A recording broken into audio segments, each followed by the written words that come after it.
June 24th, 2026.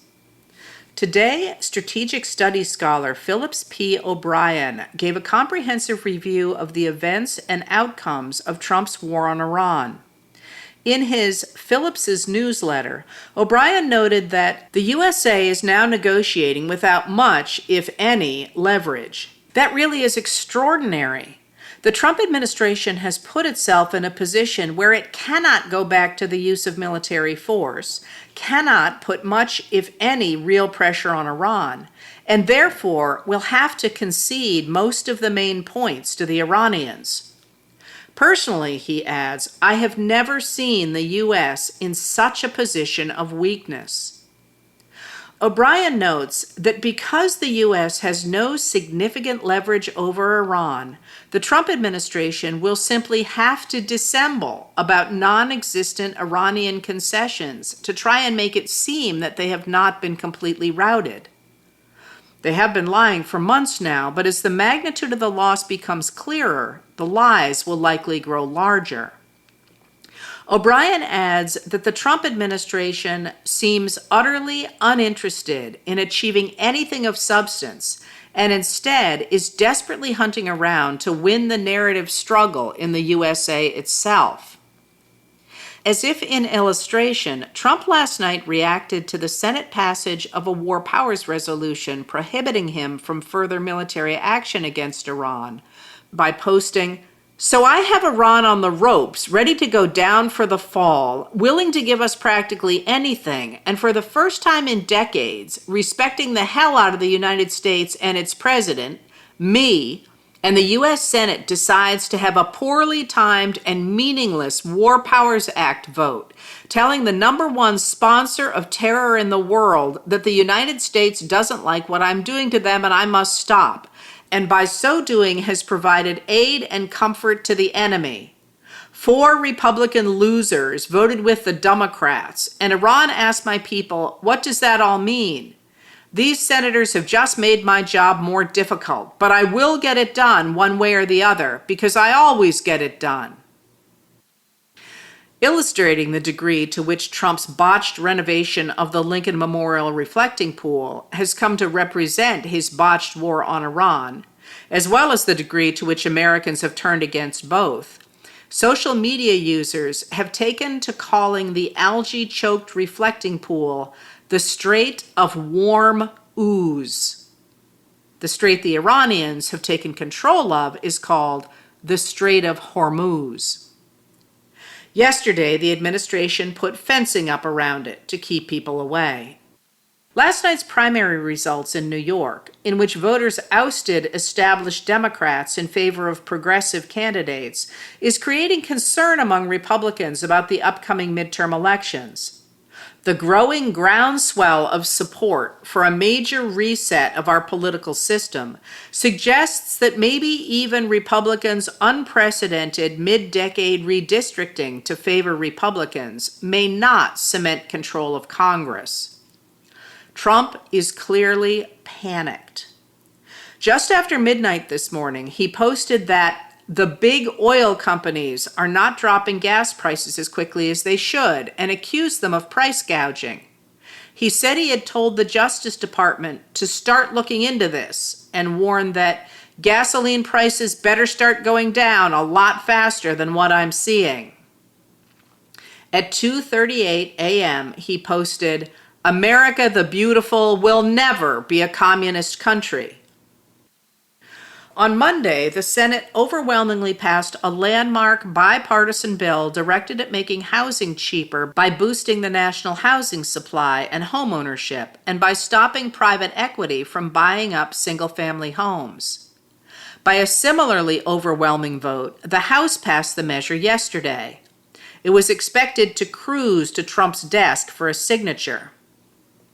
But this morning, at 9:49, Trump suddenly announced he will not sign the bill into law until Congress passes the so-called Safeguard American Voter Eligibility Act, known as the Save or Save America Act that he keeps pushing. There are various versions of that measure, but by requiring proof of citizenship, a birth certificate or a passport, to vote, along with requiring states to hand their voting rolls over to the federal government. It is expected to stop many legal voters from casting ballots. At 10:17, Trump posted, "My real poll numbers are the highest they have ever been. Thank you."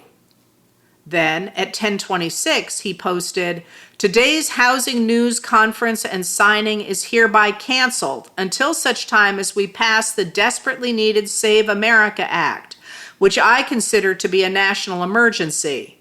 Thank you for your attention to this matter." That language is important. Since retaking office in 2025, Trump has used official emergency declarations at an unprecedented rate in order to claim emergency powers under which he can ignore laws. Although the Republicans hold a majority in both the House and the Senate, meaning Trump could work with Congress to pass legislation, he and his advisors appear to be applying the strategy of Nazi political theorist Carl Schmitt.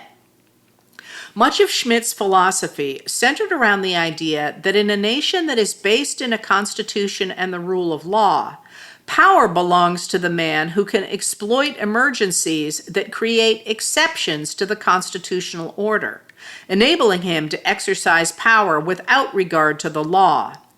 Trump, who himself has almost certainly not read Schmitt, asserted this view in August of last year when he said, "I have the right to do anything I want to do. I'm the President of the United States. If I think our country is in danger, and it is in danger in the cities, I can do it." Alex Kaplan of Media Matters notes that since Trump took office in 2025, his loyalists have urged him simply to declare a national emergency in order to justify dictating new voting and election rules to the states. The U.S. Constitution gives to the states the authority to conduct elections, but the Trump administration wants state voter lists, at least in part so it can run them through a tool designed to find non-citizens who might have applied for benefits for which they're ineligible. That system, known as Systematic Alien Verification for Entitlements, and confusingly also abbreviated as SAVE, is not designed for voter rolls, and as Liz Dye explained today in Public Notice, it explicitly did not cover U.S. citizens. But, Dye explains, between last April and last August, employees of the Department of Government Efficiency, or DOGE, the Department of Government Homeland Security, and the Social Security Administration linked the Systematic Alien Verification for Entitlements to the master file from Social Security called Numident. Then they reprogrammed SAVE to upload voter rolls for mass citizenship screening. Certain Republican-dominated states like Texas handed over their voter rolls. An investigation by Jen Fifield of ProPublica and Zach Despard of ProPublica and the Texas Tribune in February showed that when used to try to identify non-citizen voters, the system had an error rate of at least 14%, misidentifying legal voters as illegal ones.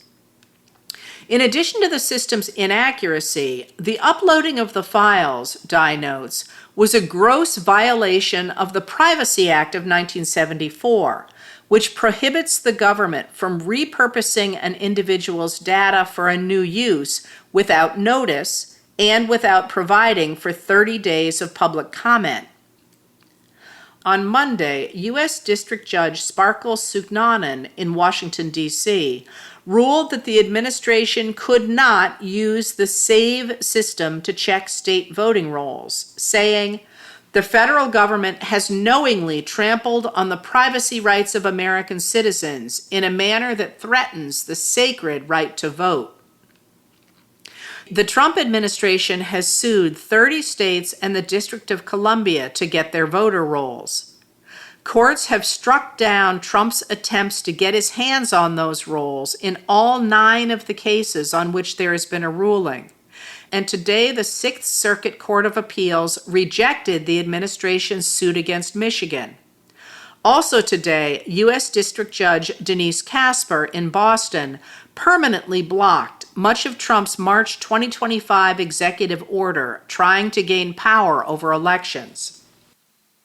Undeterred, Trump is trying other ways to rig the vote.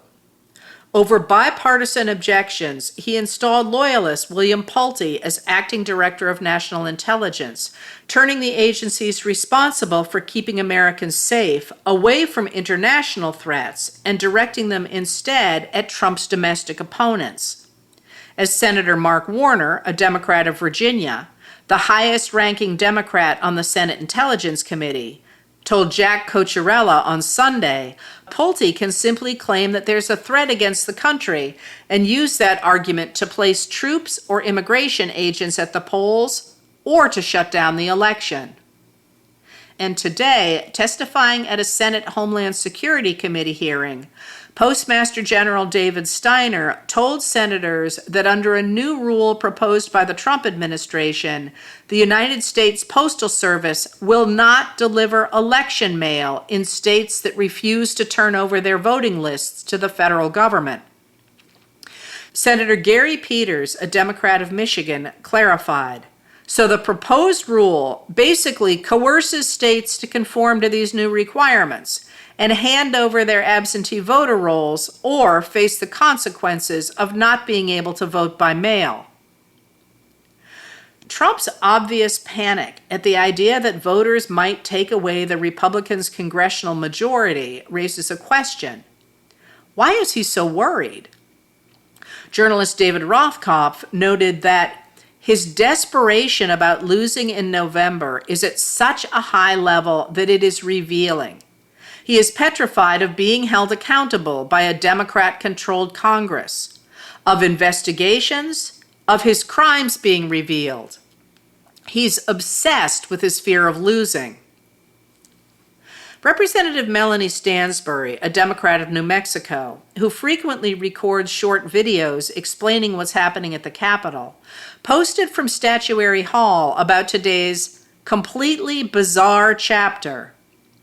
She explained, as people began to take their places on the stage set up for the signing of the landmark housing bill, the president tweeted he wasn't coming because he's having a temper tantrum that the Senate, and especially Senate Republicans, will not pass his voter ID law, which is basically designed to override state voting laws. And so, she observed, in less than an hour, we went from the signing of a historic housing bill to stop private equity from buying houses and investing in housing infrastructure and actually doing something good for the people of this country, and a ceremony that should have happened right here, to the president is not signing the bill. One senior Republican told Notice he's having a tantrum.